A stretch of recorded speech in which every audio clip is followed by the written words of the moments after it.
The Whiskey Throttle Show, now available on the Spot Network, an independent, standalone streaming platform live now on Apple TV, Roku, Amazon Fire, Google Play, Android TV, most smart TVs, and all phones and tablets. Look for future live shows and specials only available on Spot Network. Download the app today on your favorite device.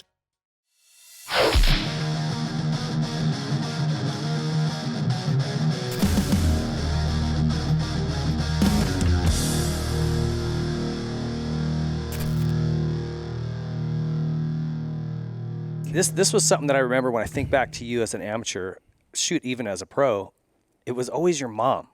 Your mom's there changing tires and hustling around, and she was your whole pit crew. Well, and in fact, I remember Mitch, somebody at Pro Circuit at the time, talking about it and going, man, like his mom's rad. She's like, maybe it was Bones. It was Bones. Yeah, he loved your mom. Yeah, I mean, appropriately. She was changing. Yeah, as far as I know. She loved the fact. He loved the fact that she worked so hard for me. Yeah. But I'll give you the backdrop. Your mom's awesome. My mom is awesome. Yeah. Yeah. I wouldn't be where I'm at today without my mom. Yeah. She stepped in, and here's the backdrop of that. My parents got divorced, and my dad went to jail. Oh. Yeah. So my mom stepped in to help me. How old were you when that happened? So this was '94, my first amateur pro year. Okay. And so I'm like, what do I do? And my mom's like, I'll do whatever it takes.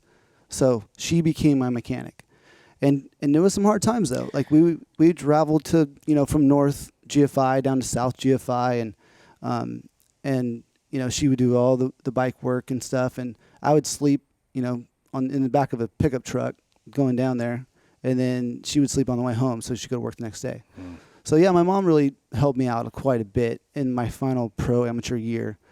And then even when I even got on Pro Circuit, we moved to Hesperia, and then she kind of started, doing whatever she needed to do. I remember one time she laced a wheel.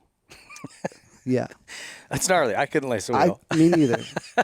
And she was just a charger. She was. Yeah, and she changed a tire at World Mini one year, and Bones. That's when Bones came over, and he's like, "Should I help her? Well, she's probably doing a better job than I could do." Yeah. So, but yeah, she stepped it up, and she did a lot for me. What did your dad go to jail for? I mean, he's working at the jail. I don't really want to say. Oh, all right. Yeah, so it was a tough time. Is he out now? Or are you guys? Oh yeah. Oh, okay. Yeah, that's who I was staying with him in Northern California. Oh, okay. So we have a great relationship. Okay. It's just there was a period of time when. Did your parents divorce before that, or was that sort of the cause of the divorce? No, they divorced before that. Okay. Are they friends now or no? Like, is that a weird relationship? Oh, no, that's no good. Okay. No. I didn't know that, man. Well, there's probably a lot you don't know, and we'll get into more of that too. Yeah. What's funny is I can think about a time where I was supposed to go down to like the Kawasaki test track, and I had no money to get to the test track to test with Mitch. Okay. Nothing, and I needed fuel.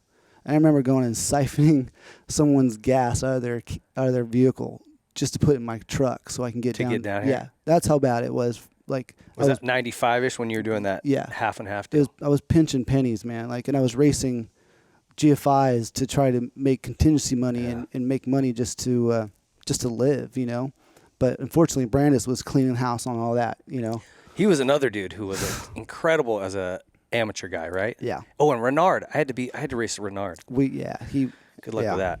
There's another guy, like, he rolls up in his fresh Fox kit, and you're just like, he was fast. He's beating me. Yeah. I think I got lapped by him. Yeah.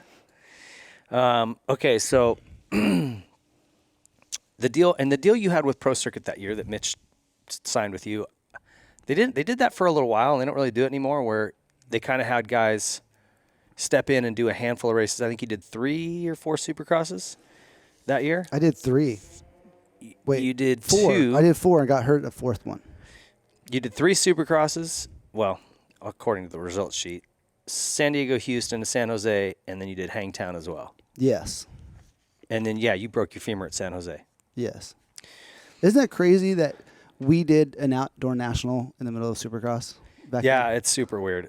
Like, well, and I think wasn't Gainesville was even somewhere in here before this. Exactly, yeah. Yeah. So I think I did Gainesville, and I did. You did Gainesville. Yeah, too. and I did But no, Maybe you actually, didn't. I didn't do that one. I only did Hangtown that year. We only did one national Okay. in '95. I think I went 13-9. You got 7th. I got 7th. Yeah, that was pretty good.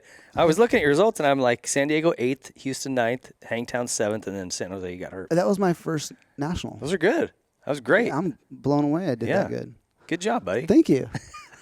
I'm proud of you. I remember Houston. That one was good. You crashed like twice in the main, right? And my whole goal was being on a team with 4 people. You kind of have some goals, right? Yeah. You're like, okay, I can't beat Pashon.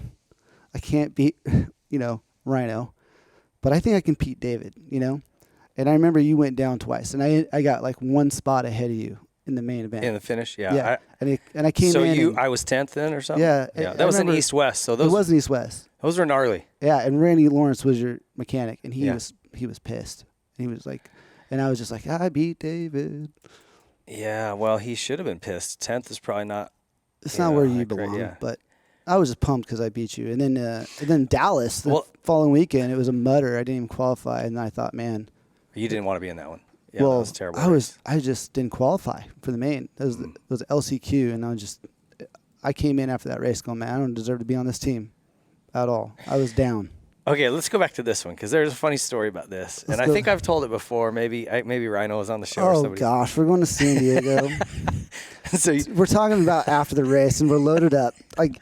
Everyone's in the rig. So after the races back then, Mitch would do these post-race recaps, right? And everyone we gather in the back of the truck, and it was like, okay, you go through each rider. How do you guys think you did? What could be better? What do we need to work on our side? And da da da. And it was very abbreviated. That was the one I was talking about. I was behind Rhino the whole night, and I was faster than him. Yeah. I was jumping stuff he wasn't jumping. Like I should have beat him, but I'm like, I can't smash Rhino. Like what?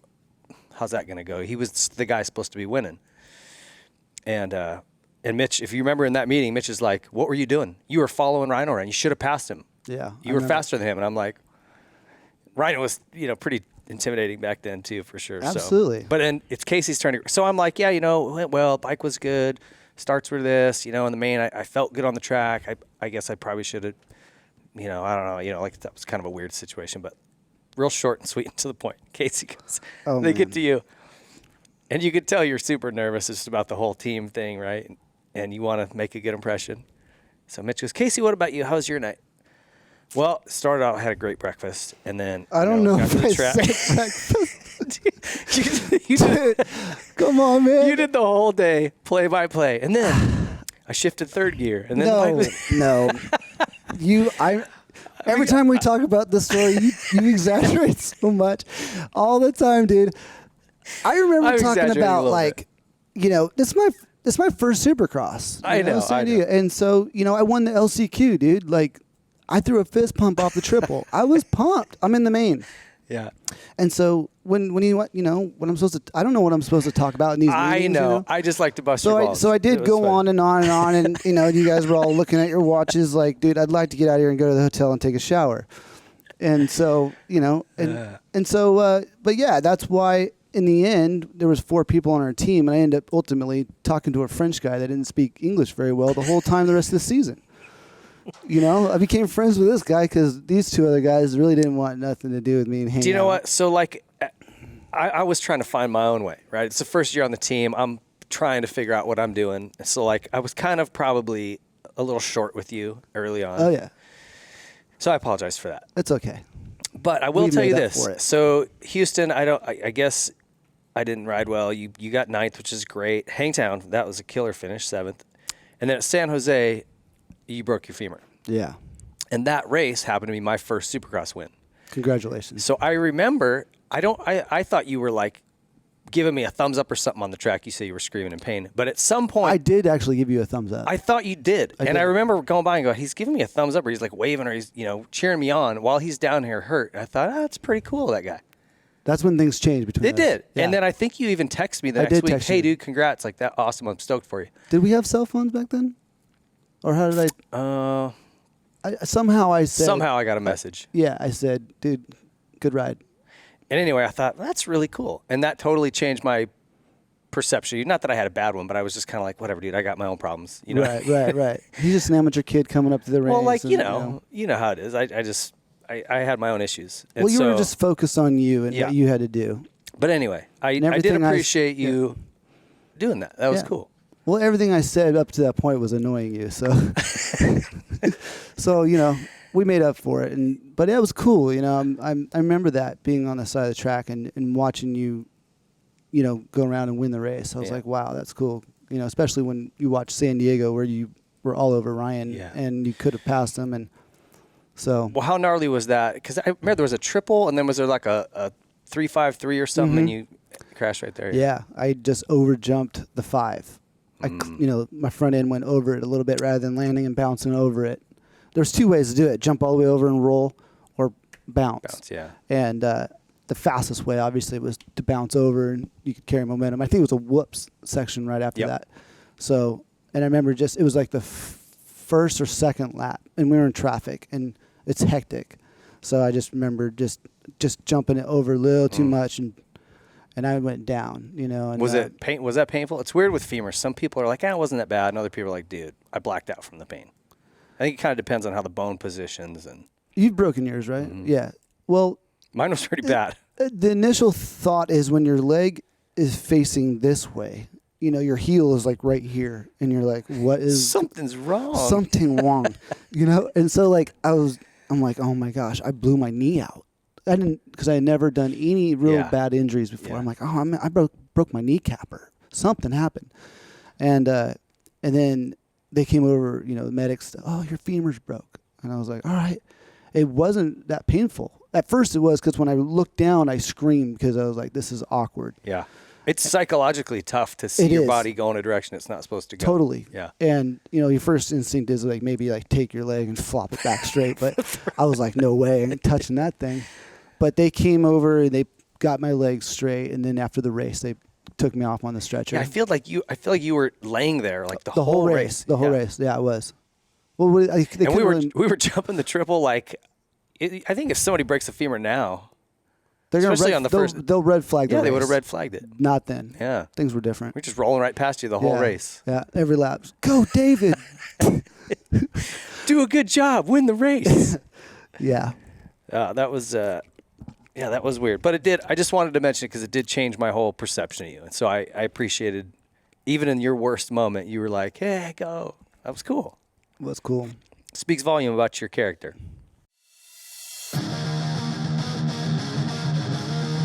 Thanks for watching the Whiskey Throttle Show. Don't forget to like and subscribe and click the bell to get alerts for all the latest content. Follow us on Twitter at W_Throttle_Show and on TikTok, Facebook, and Instagram at Whiskey Throttle Show.